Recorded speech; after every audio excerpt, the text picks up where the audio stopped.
徛台湾看世界，中国的武汉肺炎目前确诊的病例超过8万例，死亡的人数超过2900人。也毋过，中国的官方最近通报的数字，新增加的确诊的个案是持续咧下降。中国的媒体嘛全力报道，中国惊出着阴影形象，甚至佫推出着新册，讲这个中共的总书记习近平有超强的领导力。嘛，因为安尼，互中国未少的民众真放心。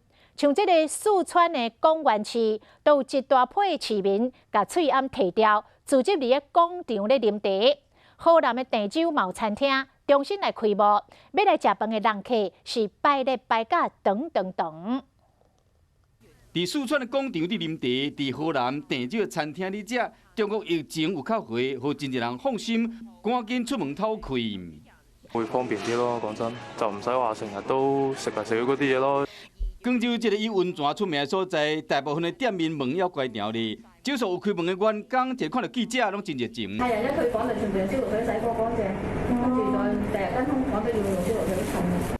中國官方甚至這個時推出中國戰疫2020中國阻擊新冠病毒疫情進行中10萬字的專冊，就是要將中國塑造為控制武漢肺炎影響的宣傳冊，馬上引起爭議。真濟中國的網友攏無支持，認為講災難未曾結束咧，都已經開始咧巴結政府啊。一開始因為中國控制住，世界應該沒事，是吧？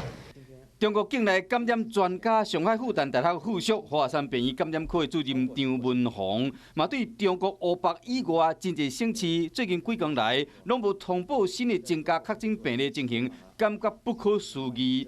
有遮濟人入來到上海，是安怎攏無新增加的確診人數？